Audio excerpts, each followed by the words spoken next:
Bénis ta parole. Bénis ton peuple. Aide-moi à libérer ton message. Bouleverse-nous, change-nous. Pour ta seule et unique gloire. Je m'en remets à toi, Père, au nom de Jésus-Christ. Amen. Acclamons le Seigneur. Acclame, acclame, acclame. Plus fort. Encore. Encore. Amen. Salue ton voisin de gauche et de droite. Bénis-le. Bénis-la. Amen. Je vous salue tous au nom de Jésus. Merci, chorale. God bless you. Soyez les bienvenus dans votre chantier. Dis à ton voisin, bienvenue dans ton chantier. Excusez-nous, il n'était pas prévu que nous prions ici. Donc, on a dû décider à la dernière minute parce que, avec la pluie qui est tombée, il était impossible d'entrer au site 2. Alors, rapidement, on s'est débrouillé, la sono. Ça, c'est la sono du bus. Donc, heureusement qu'on a maintenant un bus évangélique. On a pris la sonorisation du bus, on a posé là. Et peut-être à côté de toi, il y a peut-être une motte d'éther, il y a une poussière. C'était un chantier jusqu'à 7 heures du matin. Amen. Hein? Donc ça, on a fait vite. Faites quelque chose de présentable afin de vous accueillir. Ne soyez pas très exigeants. Amen. Mais c'est déjà pour nous un test de ce lieu. On disait qu'il y aurait trop d'écho, mais ça va, non? Le son est bon? Donc on voulait avoir peur pour rien. Je vous assure, le son est bien. Vraiment, gloire à Dieu. Toute chose concourt au bien de ceux qui aiment Dieu. Ça nous permet de tester certaines choses avant le 15 juin. Nous allons continuer dans notre thème « Aimer, c'est ». Nous allons nous tenir debout. Nous allons beaucoup lire ce matin. Aimer, c'est Matthieu 7, verset 12. Tout ce que vous voulez que les hommes fassent pour vous, faites-le de même pour eux, car c'est la loi et les prophètes. 2 Samuel 12, versets 1 à 16. L'Éternel envoya Nathan vers David et Nathan vint à lui et lui dit, « Il y avait dans une ville 2 hommes, l'un riche et l'autre pauvre. Le riche avait des brebis et des bœufs en très grand nombre. Le pauvre n'avait rien du tout, qu'une petite brebis qu'il avait achetée. Il la nourrissait et elle grandissait chez lui avec ses enfants. Elle mangeait de son pain, buvait dans sa coupe, dormait sur son sein et il la regardait comme sa fille. Un voyageur arriva chez l'homme riche et le riche n'a pas voulu toucher à ses brebis ou à ses bœufs pour préparer un repas au voyageur qui était venu chez lui. Il a pris la brebis du pauvre et l'a prêtée pour l'homme qui était venu chez lui. La colère de David s'enflamma violemment contre cet homme et il dit à Nathan, « L'Éternel est vivant, l'homme qui a fait cela mérite la mort. Et il rendra 4 brebis pour avoir commis cette action et pour avoir été sans pitié. » Et Nathan dit à David, « Tu es cet homme-là. Ainsi parle l'Éternel, le Dieu d'Israël. Je t'ai oint pour roi sur Israël, et je t'ai délivré de la main de Saoul. Je t'ai mis en possession de la maison de ton maître.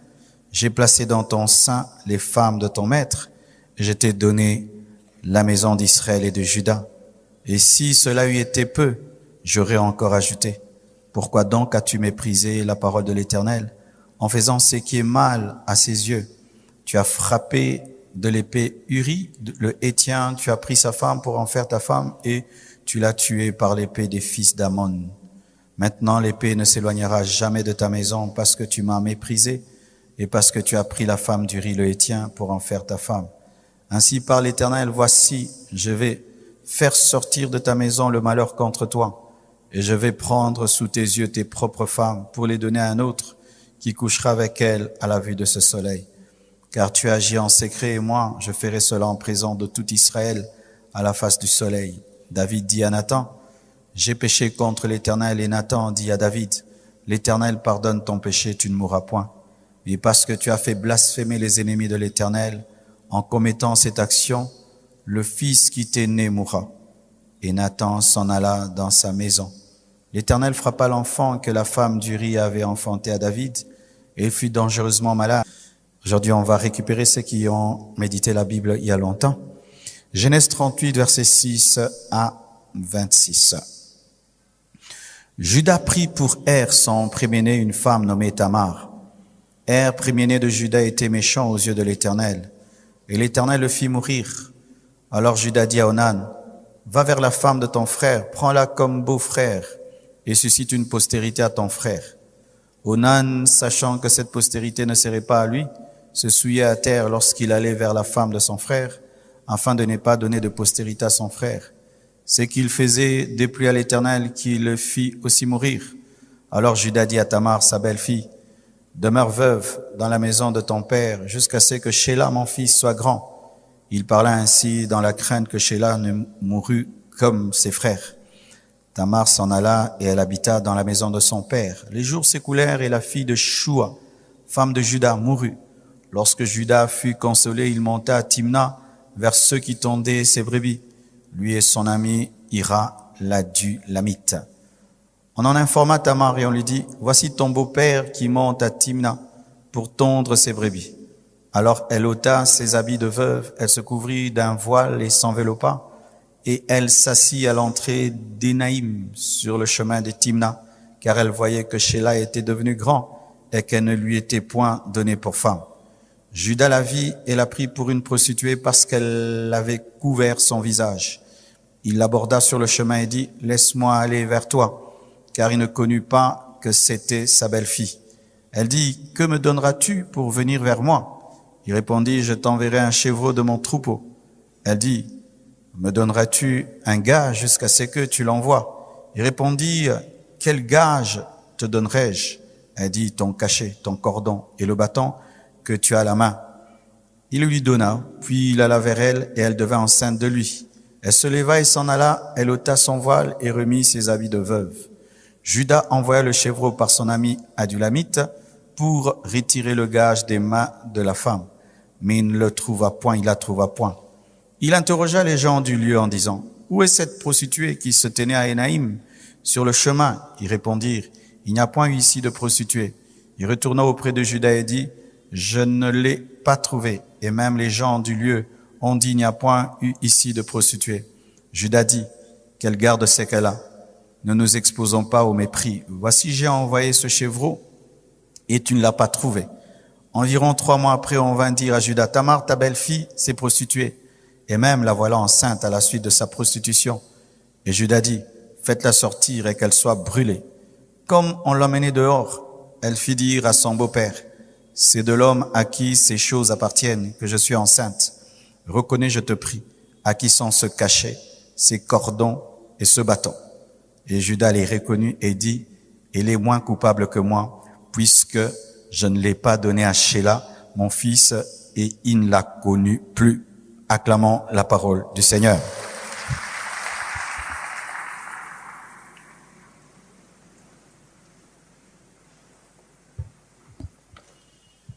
Je vois que certains ne sont pas assis. C'est mieux de monter au 2e gradin, comme ça vous pouvez vous asseoir là-bas. Tous ceux qui sont debout au 1er gradin, si on peut les aider, vous asseyez au 2e gradin, à moins qu'il y ait des chaises qui arrivent, mais je crois qu'il n'y a pas de place au niveau du 1er gradin. C'est mieux de vous mettre au 2e, s'il vous plaît. Aujourd'hui, je ne vais parler pendant quelques minutes. J'étais pas long au 1er culte, j'espère également l'être au 2e. Aimer, c'est se mettre à la place de l'autre. Dis à ton voisin, mets-toi à ma place. Ton voisin de gauche, ton voisin de droite, ton voisin de devant, ton voisin de derrière, Seulement ton voisin qui t'a parlé. Amen. Tout ce que vous voulez que les hommes fassent pour vous, faites-le de même pour eux, car c'est la loi et les prophètes. Tout ce que tu veux qu'on te fasse, fais-le aux autres. Et tout ce que tu ne veux pas qu'on te fasse, ne le fais pas aux autres. Je peux tourner cela. Ne fais pas aux autres ce que tu n'aimerais pas qu'on te fasse. Ne fais pas aux autres ce que tu n'aimerais pas qu'on te fasse. L'amour agit ainsi. Quand tu aimes beaucoup quelqu'un, tu te mets toujours à sa place. Ça, je n'aimerais pas qu'on me fasse, je ne lui ferai pas ça. Ça, j'aimerais qu'on me fasse, je lui ferai ça. Mais lorsque l'amour s'en va, on fait, on dit, on agit sans se mettre à la place de l'autre. La profondeur de ce verset, c'est que l'amour tue l'égoïsme. L'amour tue le moi, l'ego. On cesse de penser qu'à soi et on commence à penser aux autres. Et Jésus l'établit comme un principe dans tous les domaines avant de faire, de dire, d'agir. Mets-toi toujours à la place de l'autre. Est-ce que tu supporterais ce que tu fais? Est-ce que tu supporterais ce que tu dis? Est-ce que tu supporterais tes actions? Et si tu ne supporterais pas tes paroles, tes actions, comment penses-tu que les autres peuvent le faire? Et deux exemples criants nous sont donnés dans la parole. Le premier exemple, c'est David. David est un grand roi. Et en ce temps-là, la polygamie était permise, mais c'est pas la perfection. Parce qu'au commencement, un homme, une femme. Mais c'est à cause du mauvais cœur charnel des hommes que Dieu avait permis la polygamie. Mais ce n'est pas la perfection. David a ses femmes, et Dieu lui ajoute même les femmes de Saoul. Il en a tellement. Et un jour, il se promène sur le haut de son château et il voit une femme se laver. Je pense pas qu'elle était exceptionnelle par rapport aux autres femmes qu'il avait. La curiosité. C'est la femme de qui? Et on lui précise, elle n'est pas célibataire. Et ce n'est pas n'importe quelle femme. C'est la femme de ton soldat. C'est la femme de ton militaire. C'est la femme de quelqu'un qui est en train présentement de risquer sa vie au front pour que toi, tu sois calme dans ton château. Malgré qu'il a cette information, il utilise son pouvoir royal et il prend cette femme. Et la femme revient, je suis enceinte. C'est là que ça devient grave pour lui. Il avait voulu pécher et cacher. Mais la grossesse, se dit, comment je vais faire pour cacher cette grossesse? Il dit, rappelez Uri, vite, vite, vite. Et humainement, tout militaire qui a duré au front, lorsqu'il rentre, il va vers sa femme pour se consoler. Mais Uri ne fait pas ça. Il refuse de coucher avec sa femme. Il refuse d'être dans sa maison. Pourquoi? Parce que l'arche de Dieu, l'armée de Dieu est au front. Lui ne peut pas se permettre d'être dans des bonnes conditions en soi. Son comportement était même un jugement contre David. Parce que David est resté dans son château pendant que l'armée se battait. Mais le militaire refuse d'être avec sa femme parce que l'armée est au front. Il était plus spirituel que David, plus patriote que David.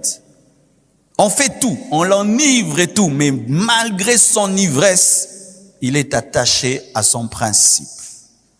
Et là, il se rend compte que la confusion qu'il voulait créer entre sa grossesse et celle d'Uri, ce piège, cette stratégie n'allait pas marcher. Et il dit à Joab de tuer Uri. Et comment? Il donne à Uri la lettre de sa mort. Connaissant encore la fidélité d'Uri, il sait que c'est un homme tellement loyal qu'il ne peut pas ouvrir la lettre que le roi lui a donnée. Une lettre qui contient sa mort, on donne dans ses propres mains, va donner au général. Et le général ouvre la lettre, donnée par Uri, il dit, place Uri au front, là où il y a les hommes forts, et retirez-vous qu'il meure. Il a la lettre de sa propre mort, loyal, fidèle à son roi, à son Dieu. Il meurt pour une chose qu'il ne connaît même pas. Et le général dit à David, mission accomplie, on l'a éliminé, la grossesse là, personne ne saura d'où elle vient. Eh ben, frères, sœurs, un prophète véritable, des prophètes qui n'ont pas peur et qui disent la vérité au roi. Et on en a besoin dans ce pays-ci. Des gens qui disent la vérité. Le prophète reçoit la révélation. Mais sage qu'il était. Même si tu es ouin, si tu n'es pas sage, tu vas mourir avant ton temps. Je répète, même si tu es ouin, si tu n'es pas sage, tu vas mourir avant ton temps. Il sait qu'il vient de découvrir quelque chose de grave parce que tu as attrapé le roi dans l'adultère et tu l'as attrapé dans le meurtre. Il peut te tuer directement. Il vient le voir avec un message. Il dit, j'ai une histoire à te raconter, quelque chose qui s'est passé dans le royaume. Il y a un homme riche qui avait des brebis et des multiples brebis. Et d'un autre côté, il y avait un pauvre qui n'avait qu'une seule brebis, qu'il a achetée. Il dormait avec cette brebis, mangeait avec elle, c'était comme sa fille. Et un jour, l'homme riche reçoit un visiteur et refuse de toucher à ses brebis et va prendre la seule brebis du pauvre. Que devons-nous faire à un tel homme?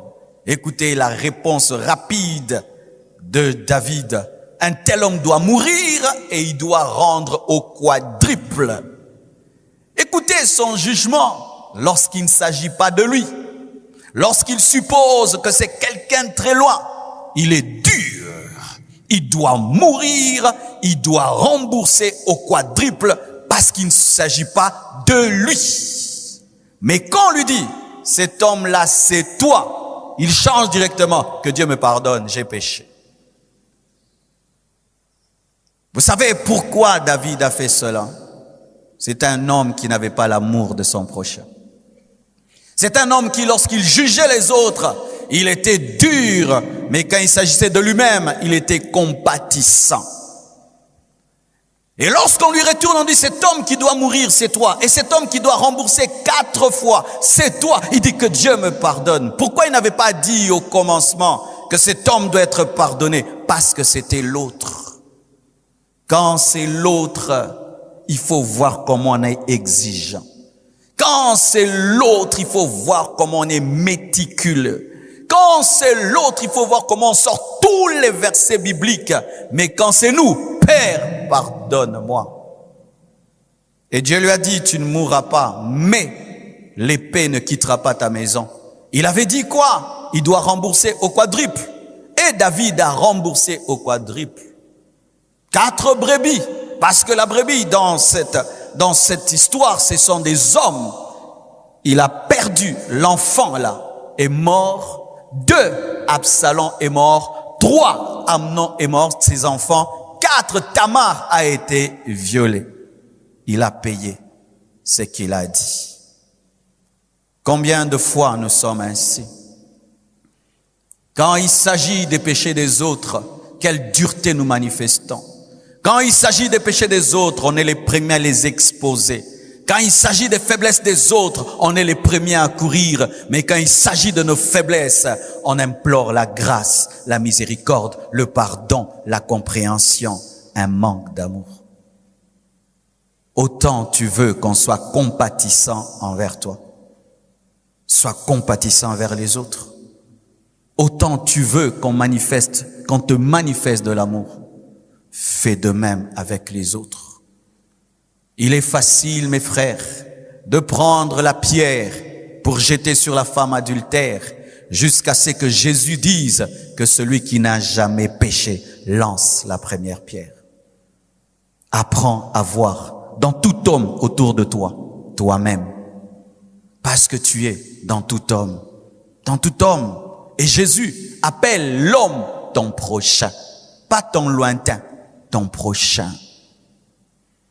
Lorsque j'allais à l'école, un principe m'avait été donné par mon père. Il m'avait dit ceci: vois dans tout professeur ton père, et tu verras que tu respecteras tout professeur. Et je vous dis, j'étais païen. Je ne tourmentais pas les professeurs, même si j'étais païen, parce que je voyais dans chaque professeur mon père. Est-ce que j'aimerais que si mon père était professeur, est-ce que j'aimerais qu'il soit tourmenté par un élève de 15 ans? Non. Alors je ne le ferai pas. Est-ce que tu peux te voir dans ton professeur? Tu peux te voir dans ton chauffeur? Tu es un chauffeur, tu lui parles n'importe comment. Si toi, tu étais un chauffeur, tu aimerais qu'on te parle comment? Tu as des domestiques, tu les traites comme des choses. Si toi, tu étais domestique, tu aimerais qu'on te parle avec quel ton? Avec quel ton? Avec quel ton de voix? Souvent, mes frères, nous vivons sans amour parce que nous ne nous voyons pas dans les autres. David, si cet homme existait, que c'était pas lui, il allait le tuer et lui prendre tout ce qu'il avait. Mais quand il a s'agi de lui, il a jeûné, il a prié, il a imploré Dieu.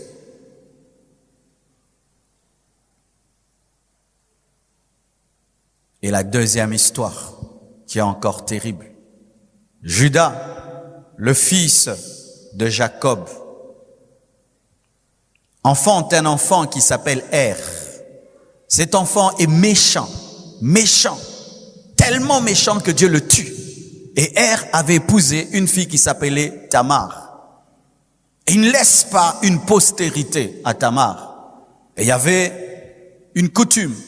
C'est que lorsque ton frère mourait sans laisser des enfants, on te demandait d'épouser sa femme et tous les enfants que tu auras avec sa femme seront les enfants du défunt. Et on demande à Onan, épouse Tamar et fais-lui des enfants. Qui seront les enfants de Er? La Bible nous dit, Onan aussi était méchant comme Er et il a refusé d'accorder une progéniture à son frère et il répandait sa sémence par terre. Des doctrines sont sorties au sujet de cela. On appelle ça l'onanisme. On dit que la sémence de l'homme ne peut pas tomber par terre. Si elle tombe par terre, c'est un péché. Moi, je crois pas ça. Je suis contre les célibataires qui couchent ensemble et qui évitent des grossesses en jetant leurs sémences par terre. Oui, parce que déjà, il vous est interdit d'avoir des relations intimes. Mais si des personnes sont mariées et qu'elles utilisent le préservatif ou d'autres méthodes naturelles pour ne pas avoir d'enfants, moi, j'ai pas un verset contre cela. J'ai un verset contre l'avortement, j'ai un verset contre le meurtre, mais je n'ai pas de verset contre la contraception naturelle. Mais si vous avez des convictions autres où vous trouvez que le faire c'est mal, ne le faites pas parce que tout ce qui se fait sa conviction est un péché. Mais ceux qui pratiquent cela et qui sont dans le mariage et qui évitent des enfants non désirés, je n'ai pas un verset contre cela. Sinon Dieu aimerait que tu aies une équipe de football que tu ne sauras pas nourrir. Alors Onan répandait sa sémence par terre pour ne pas donner d'enfants. C'est pourquoi Dieu l'a tué. Dieu l'a tué non pas à cause de la contraception, mais à cause de la méchanceté. Amen. Et Dieu le tue. Regardez, Tamar épouse l'aîné, il meurt. Le second, il meurt. Toi, tu es père. Est-ce que tu donnerais encore ton fils à une telle femme? Elle est supposée maudite, peut-être même sorcière. C'est une sorcière, elle tue ses maris. Mais il y avait un autre enfant qui s'appelait Sheila, qui était encore jeune. Alors Judas dit à Tamar, va faire ton veuvage chez toi à la maison, et lorsque Sheila grandira, je te le donnerai. Mais en soi, il ne voulait pas lui donner son troisième fils. Il se disait, celui-ci aussi va mourir. Sheila grandit, et Judas ne donne pas Sheila à Tamar. On dit à Tamar, ton beau-père, parce que lui aussi avait perdu sa femme, et il est allé tondre ses brebis. On dit, ton beau-père est allé tondre les brebis. Que fait Tamar? Elle porte les habits de prostituées. En ces temps-là, les prostituées couvraient leur visage. Vous imaginez ça? Les prostituées étaient couvertes, donc bien habillées. Ah, moi qui les baby fort. Alors, Tamar couvre son visage et elle se met à un coin, là où Judas va la voir. Judas passe par là et la voit et pense que c'est une prostituée. Et il veut aller vers elle. Et Tamar lui dit, qu'est-ce que tu vas me donner? Il dit, je vais te donner un chevreau. Ok, mais il ne l'avait pas sur place. Il dit, mais quel est le gage que tu vas réaliser ta promesse? Et puis Judas lui dit, demande-moi ce que tu veux. Quand quelqu'un veut pécher, il devient bête. Il est pressé de pécher, il dit, demande ce que tu veux, vraiment. Hein? Chaque fois dans ta vie que tu vas sentir que ton intelligence est en mode pause, tu es en danger. Je répète. Chaque fois dans ta vie que tu sentiras que ton intelligence est en mode pause, tu es en danger. Et là, il dit, ok, je te donne. Et puis la femme dit, donne-moi ton cachet, donne-moi ta corde et donne-moi ton bâton. En ce temps-là, le cachet, la corde et le bâton, c'était comme si tu donnais ton passeport. C'est comme si tu donnais tes empreintes digitales. Il dit, donne-moi ton passeport. Il dit, ok, prends. Et il va vers elle. Elle n'est pas tombée enceinte avec elle n'est pas tombée enceinte avec Onan, mais elle tombe enceinte avec Judas, son beau-père. Vraiment, il faut faire un film avec cette partie-là. Elle tombe enceinte de son beau-père. Elle rentre chez elle, elle porte à nouveau les vêtements de la veuve. Mais 3 mois après, la veuve tombe enceinte. Et on dit, elle s'est prostituée. On va l'accuser où? Chez Judas. Judas, ta belle-fille s'est prostituée. Elle est enceinte de 3 mois. Écoutez Judas, et d'être brûlé. Comme David avait dit, il faut tuer et il faut rembourser x4 et d'être tué. Mais cette fille était maligne dans le péché. Elle savait que cela allait arriver. Elle s'était déjà protégée. Elle dit, ok. Elle prend la corde. Elle prend le bâton. Elle prend le cachet. Elle l'envoie seulement à Judas. Elle dit, allez dire à Judas, c'est celui à qui appartient cette corde, ce cachet et ce bâton qui m'a fait ça. Écoutez Judas, ni elle ni moi, personne n'est fautif.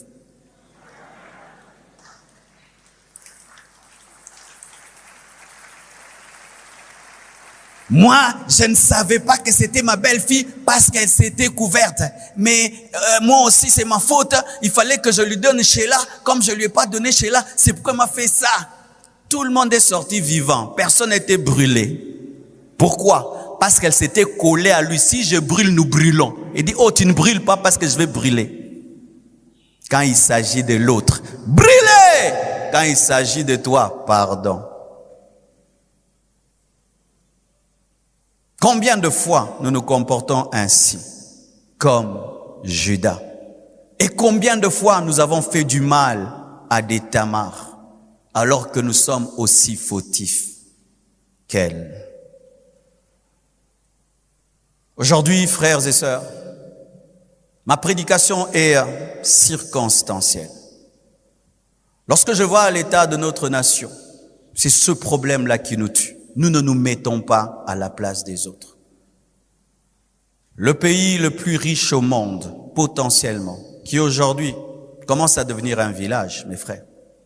Ce qu'on a vécu là, c'est un village, hein, vous savez ça? Nous sommes des villageois. Les villageois, alléluia. Mais vous vivez dans un village, non? Il suffit d'une pluie pour que tout change. Une pluie. Alors que la pluie est une bénédiction. Il ne faut pas attaquer la pluie, lancer le feu contre la pluie. C'est la bénédiction. Mais aujourd'hui, la bénédiction devient une malédiction. Ce n'est que dans les villages. Les villageois, alléluia. Oui, si on te dit, tu habites où? Moi, je suis à Kinshasa, le village Kinshasa. Ou quand il pleut, on tremble. Comment nous en sommes arrivés là? Comment nous en sommes arrivés là où la pluie dérange tout un programme au point où je commence à penser acheter des pirogues compassion. Je vous dis la vérité. Je suis très sérieux. Vous me connaissez, non? Et si ça fait encore ça, je vais aller, où est-ce qu'on va les pirogues d'air? C'est où? C'est où? Et je vais acheter des pirogues pour vous, comme ça. Je vous dis la vérité. Comment nous sommes devenus un village? Un manque d'amour. J'étais à une conférence à l'Unikin avec un grand professeur d'économie et un autre, je crois, de leadership. On était en train de parler pourquoi l'Afrique était là et pourquoi le Congo est ce qu'il est. Ils ont parlé de macroéconomie, ils ont parlé de microéconomique, ils ont parlé de leadership et tout. Et quand on dit, pasteur, qu'est-ce que tu dis? J'ai dit non. Au Congo, on n'a pas un problème de diplôme, on n'a pas un problème de licence, on n'a pas un problème d'intelligence, on n'a pas un problème des hommes charismatiques, on n'a pas un problème de talent. On a tout ça. Nous sommes un pays extraordinaire dans ce domaine-là. Nous sommes intelligents. Oh, les Congolais sont intelligents, talentueux. Regardez comment on bouge le monde. Mais notre problème, c'est que nous sommes pauvres en amour. Pauvres en amour.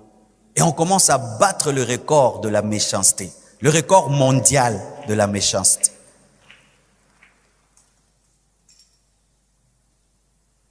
Certains volent les fruits. Nous, on vole les fruits, la branche, la tige, les racines. On déterre même l'arbre. Et puis on vole la terre. Mais c'est ce qui a fait ça, non? Il y a 12 ans, 13 ans, il y avait un goudron ici, c'est parti. Nous construisons sur des caniveaux. Tu mets ta maison sur un caniveau. Toi, tu es heureux. Tu as une maison. Mais ce que ça crée autour, c'est pas ton problème. La nuit, pendant que tout le monde dort, tu ouvres ta toilette. Tu répands les excréments sur l'avenue. Toi, tu as débouché ta toilette. Mais la typhoïde, les maladies que ça crée, c'est pas ton problème. Toi, tu as acheté ta maison.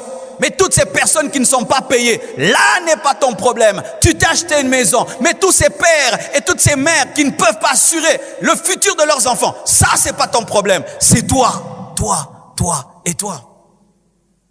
Et si même on peut parler dans des petits domaines. Regarde comment tu es dur avec ta sœur. Tu viens d'où? Tu vas où? Mais regarde comment tu es en train de prendre la virginité de la sœur de l'autre et de la faire avorter. Le même garçon là, qui est dur avec ses sœurs. Mais qu'est-ce que tu fais aux sœurs des autres? Regarde comment tu maltraites le frère de l'autre qui t'a épousé. Mais tu aimerais que tes frères soient heureux dans le mariage. Regarde comment tu as rendu malheureux le frère de l'autre parce que ton mari, c'est le frère de quelqu'un. Ta femme, c'est la sœur de quelqu'un.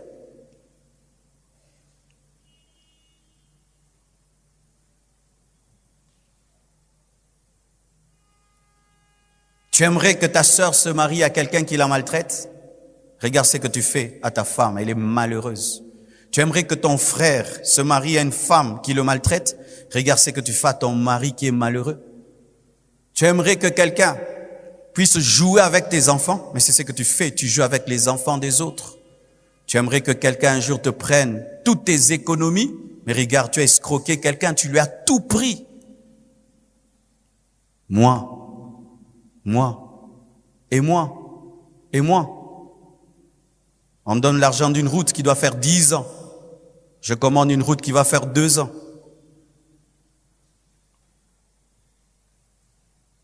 Et tous, nous prions. Aujourd'hui, nous tous, les chrétiens, ce sont nous qui sommes partout aujourd'hui. Les chrétiens, partout je voyage, les aéroports, partout. Frère, pasteur, je prie. Tout le monde prie. Mais ces gens qui prient n'ont pas d'amour. Ces gens qui prient n'ont pas d'amour.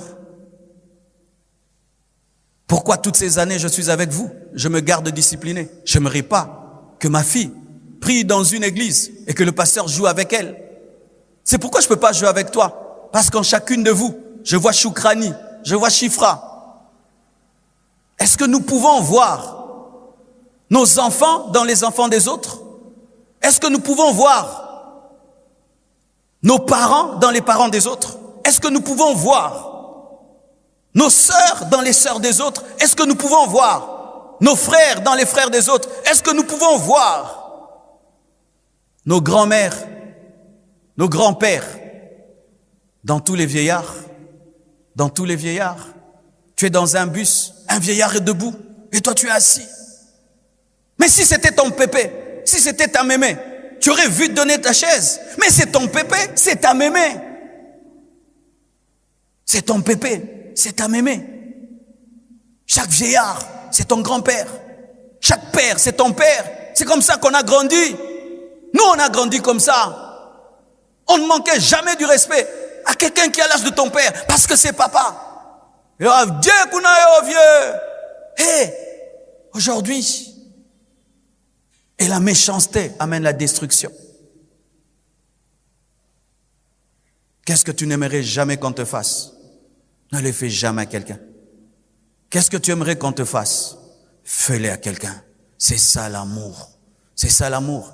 Et je vous assure, que ce soit dans l'amitié, que ce soit dans le couple, que ce soit dans une église, que ce soit dans une nation, lorsque cela devient un principe, cette nation ne peut que décoller. Ne peut que décoller, mes frères. J'ai aimé ce qu'un jour Grégory Toussaint a dit. Il a dit, les Africains ont la spiritualité de Jésus, mais ils ont perdu les principes de Jésus. La spiritualité de Jésus, c'est jeûner, c'est prier, veiller. Ça, nous l'avons. Et nous sommes champions. Mais les principes de Jésus, c'est se mettre à la place de l'autre. À la place de l'autre. Qu'est-ce qu'il ressent? Tu sors avec ton chauffeur, toi tu manges, lui n'a pas mangé. Il a un estomac comme toi. Dis-lui, prends ça aussi, mange. Alléluia les patrons. Alléluia les chefs. Si toi tu as faim, il a faim.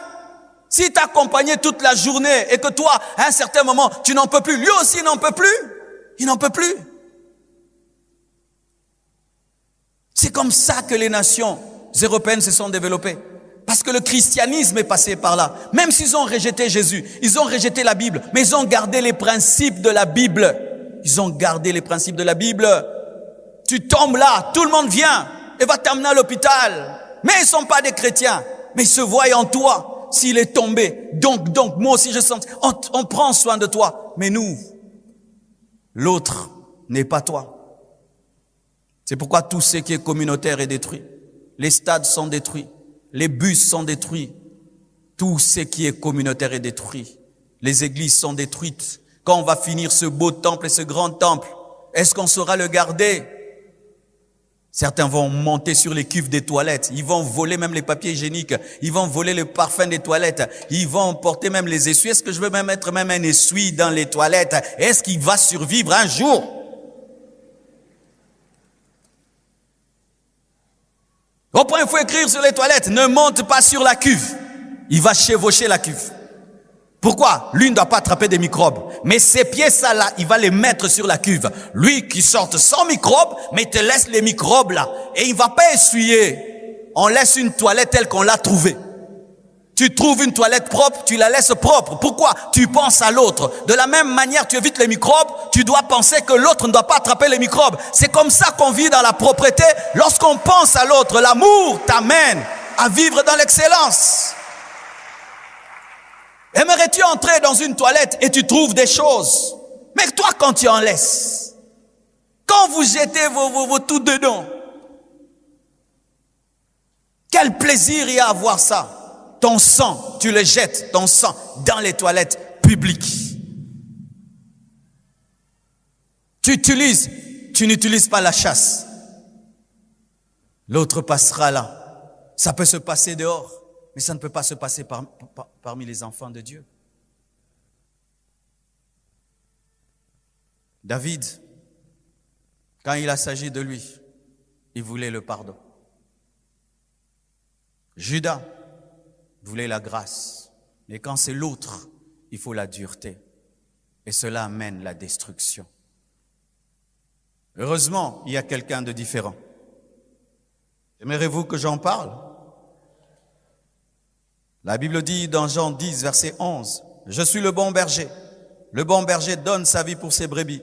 Mais le mercenaire qui n'est pas le berger et à qui n'appartiennent pas les brebis, voit venir le loup, abandonne les brebis et prend la fuite. Et le loup les ravit et les disperse. Le mercenaire s'enfuit parce qu'il est mercenaire et qui ne se met point en peine des brebis. Je suis le bon berger.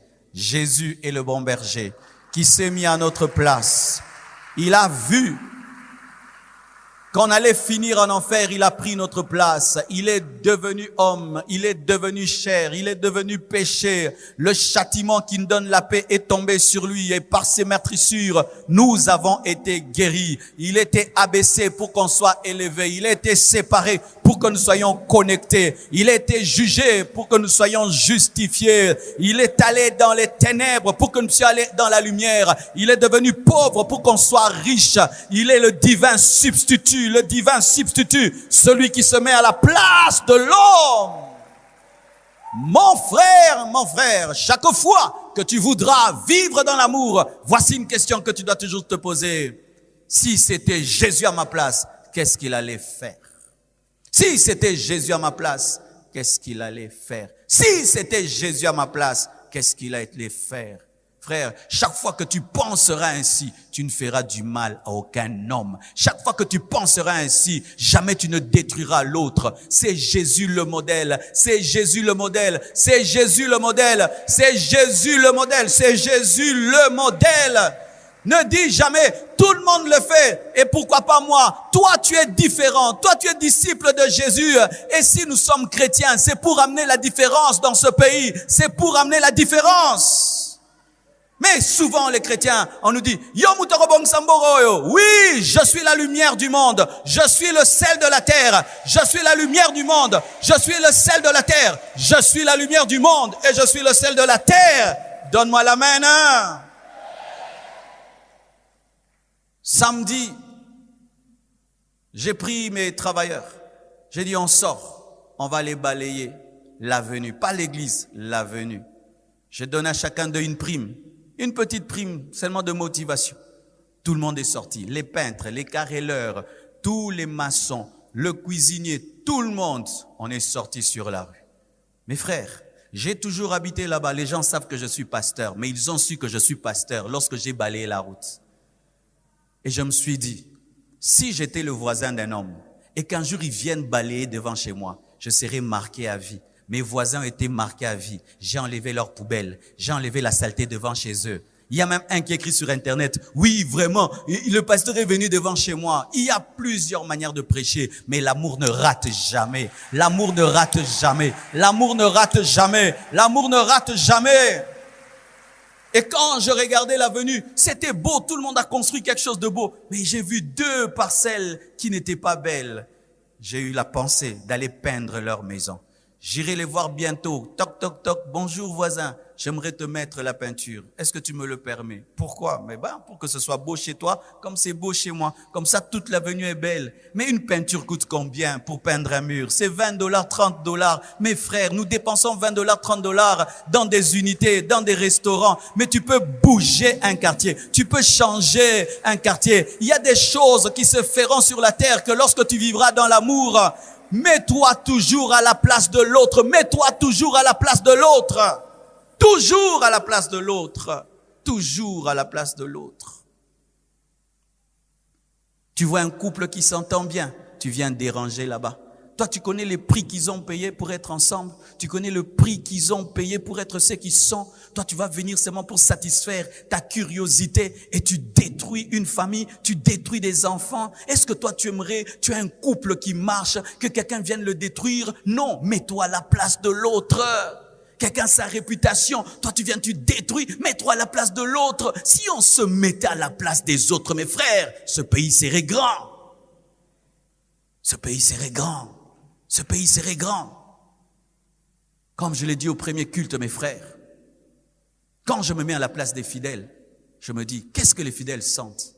Ils sont venus dans une église qui était petite comme ça. Contribuant pour la parcelle, on achète la parcelle. Ils ont donné. Contribuant pour la construction, ils contribuent. Après-demain, oh, vous voyez, cette parcelle-là, c'est la fondation Tounassi et c'est pour mes enfants. C'est l'escroquerie. Je n'aimerais jamais qu'on m'escroque. Je ne vous escroquerai pas. Cette église est à vous. Ce temple est à vous. Ce n'est pas l'héritage d'Oracle. Ce n'est pas l'héritage de Choukrani. Ils ont leur héritage. Ça, c'est pour nous tous. Non pas que je dis que l'enfant d'un pasteur ne peut pas succéder à son père ou une femme. Si elle a l'appel, si l'enfant a l'appel, si la femme a l'appel, oui. Mais si la femme n'a pas l'appel, si l'enfant n'a pas l'appel, il ne peut pas succéder à son père. Sinon, c'est un héritage familial. Et si nous faisons cela, qui dit que l'enfant de mon enfant aura l'appel? Si je fais de cette église, l'église Tounas, qui dit qu'à chaque génération, il y aura un oin? Nous ne sommes pas des familles lévitiques dans le Nouveau Testament. Nous devons ouvrir. Soit ça tombe dans la famille, soit en dehors de la famille. Et si la famille assure la relève, ce n'est pas pour en faire une église familiale. C'est parce que tu as l'appel. Parce qu'il peut se faire que le fils a l'appel, mais le fils du fils n'a pas l'appel. Ça entre dans l'église. Et toi aussi, quand on te laissera, n'en fais pas aussi la chose de votre famille. Papa Moussou Rotike la bango boye, il y a détourné vision, et comme il s'y quoi famille la bango, il y a boye comme ma famille Tunasi, et comme il y a famille Kabongo, Nzamba Bomayo, Abomayo, Soro Mekiango, Nzamba Bomayo. Personne amen, hein? Moi qui devais le faire, j'ai donné ma jeunesse pour ce travail. Mais je ne vais pas le faire. Toi, maintenant, tu viens, tu changes les statuts, tu changes. Que Dieu te tue. Okinga, éthique à la YouTube, hein? Vidéo oyo.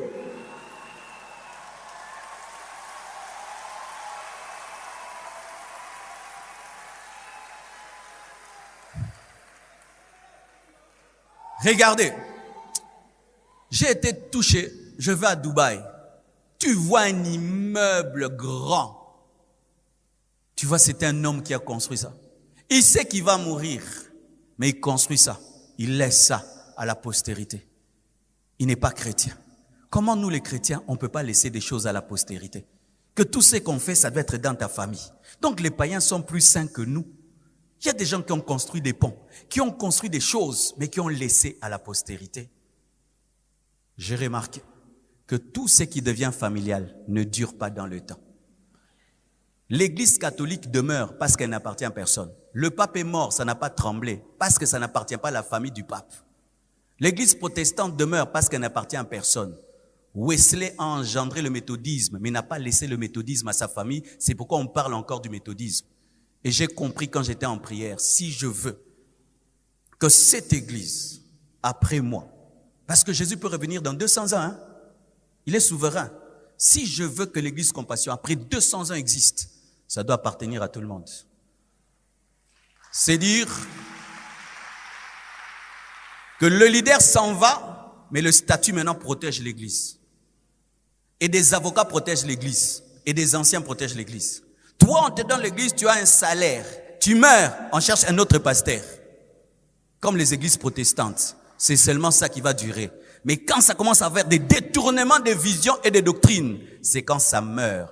Parce que ça peut tenir pendant la vie de celui qui prend, mais pendant la vie de l'enfant, ça disparaîtra. Et un travail comme ça, on a souffert, on a pleuré, il ne disparaîtra pas. Et pour qu'il ne disparaisse pas, il faut le s'aimer dans l'amour. C'est la sémence de ma jeunesse. Comme ça, même après 100 ans, on dira qu'il y avait un Marcelo qui a laissé cette église à tout le monde. Cher homme de Dieu, vous qui m'écoutez, vous qui changez vos églises en entreprise familiale, qui te dit que l'enfant à qui tu as laissé aura un enfant qui aura un enfant ouin et puis ouin et lui sera accepté comme toi? On risque de vous laisser vos temples vides et les fidèles vont ailleurs, car les temples peuvent appartenir à la famille, mais pas les humains. Je peux dire, ça c'est pour la famille Tunasi. Toi, tu es de la famille Tunasi, tu es obligé de rester là. C'est ainsi que les églises vont se vider dans 25 ans à cause des successions sans amour. Je sais que ce que j'ai dit va me créer des problèmes. J'assume et j'accepte, je suis prêt. Je sais, mais dans le fond de vos cœurs, vous qui faites ça, quand vous étiez convertis au départ, c'était ça votre doctrine? Vous avez changé la doctrine en cours de route à cause de l'argent. L'argent.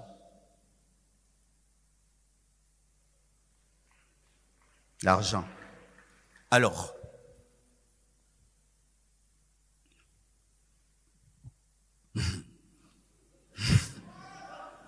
Alors, vraiment j'ai beaucoup médité dessus.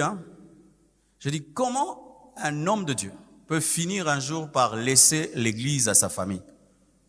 C'est parce qu'ils ont vu que quand le pasteur meurt, l'église maltraite les familles des pasteurs et le train de vie des enfants des pasteurs baisse. Et il y a même des enfants des pasteurs qui deviennent des mendiants ecclésiastiques. Et ils ont dit non, ça va pas m'arriver. Alors je donne ça directement à mes enfants. Non, ça c'est Usa qui veut aider l'arche qui penche. Voici ce qu'il faut faire. Il faut protéger la famille de l'église et l'église de la famille. Il faut établir une loi qui dit que même si l'homme de Dieu s'en va, l'église a l'obligation de continuer à prendre soin de ses enfants, qu'ils prennent la relève ou pas. Comme dans les pays organisés, quand quelqu'un cesse d'être président, on continue à prendre soin de lui. Ainsi, la famille du pasteur ne viendra pas déranger l'église parce que l'église a de l'amour pour elle. Et aussi maintenant, établir une loi, un statut qui protège aussi l'église de la famille du pasteur pour que la famille du pasteur ne vienne pas revendiquer l'église. Ainsi, tout le monde est en paix, et la famille et l'église, et tout continue bien. Bongote, bongote. Bongote, bongote. Oui, frère. Je bénis Dieu d'avoir réfléchi à ça pendant que je suis fort et en bonne santé. Et parmi même les choses aussi qu'il faut faire, c'est que pendant que tu es vivant, que Dieu te donne de voir déjà ta relève. Et lâcher les choses pendant que tu es vivant, afin de gérer pendant que tu es vivant la transition. Et c'est maintenant ma prière. Depuis que j'ai atteint 50 ans, ma prière, montre-moi ma relève. Si ma relève n'est pas dans ma famille, montre-moi. Si c'est dans ma famille, montre-moi. C'est maintenant ça ma prière. Et des fois, je regarde certains, tu ne sais pas, j'ai des grands projets pour toi, mais Marambo, ça, la note, allez, frère. Mais oui, je suis en train de prier comme ça maintenant. Parce que c'est bien que toi-même, tu puisses cocher la relève. Et que toi-même, tu puisses introduire la relève. Et tu es là comme si tu n'es pas là. Et tu vois comment les choses se passeront quand tu ne seras pas là pendant que tu es là. Les païens le font. J'ai vu ça au Botswana. Un président qui est en place, il montre déjà quelqu'un d'autre. Et il le laisse et coach pour que les choses se passent comme il veut. Et voyez comment le Botswana aujourd'hui est devenu une puissante nation, rien qu'avec 6 ou 7 présidents réellement démocrates. Si les païens réussissent ça, comment nous, les enfants de Dieu, ne réussissons pas ça à cause de l'amour de l'argent? Quand je me mets à la place des fidèles, certains sont ici, ça fait 20 ans. Tu sais, quand tu as prié dans une église pendant 20 ans, tu as du mal à prier ailleurs. Alors tu vas troubler tous ces gens-là, ils vont maintenant se débrouiller. Si vraiment on vous aime, on doit penser à votre stabilité. Parce que les brebis boivent de l'eau, là où il y a la stabilité. Là où il n'y a pas la stabilité, les brebis ont peur parce qu'elles craignent qu'il y ait un crocodile dans l'eau. À bon entendeur, que Dieu vous bénisse abondamment.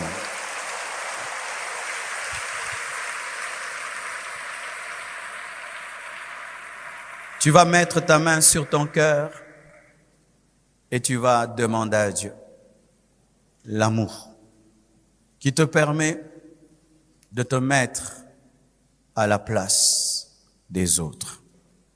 Prions au nom de Jésus.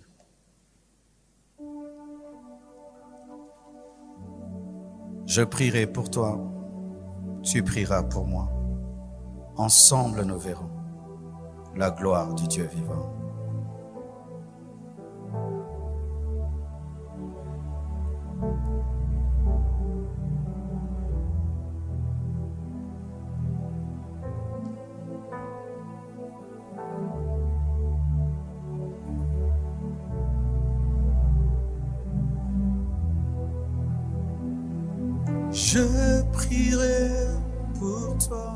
prierai pour toi, tu prieras pour moi.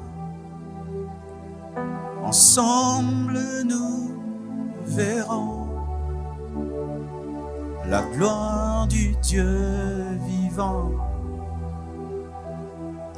Je prierai pour toi, tu prieras pour moi. Ensemble nous verrons la gloire du Dieu vivant. Je prierai, tu prieras. Ensemble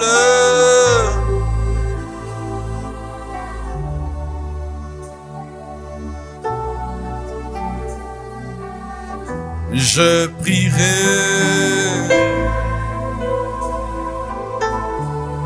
tu prieras. Ensemble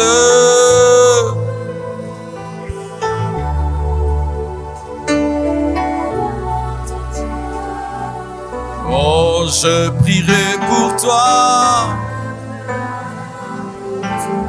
tu prieras pour moi. Ensemble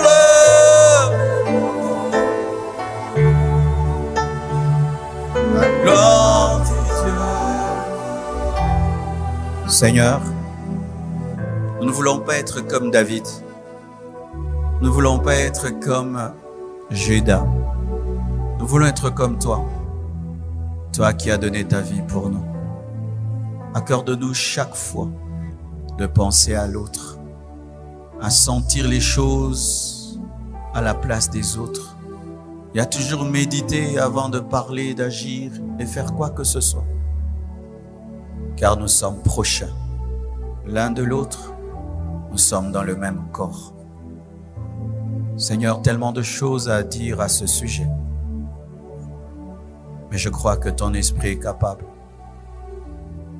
d'implémenter ce message dans le cœur de chacun d'eux. Père, je te prie qu'il ne soit pas volé. Transforme-nous, délivre-nous, au nom puissant et glorieux de Jésus. J'ai ainsi prié. Amen.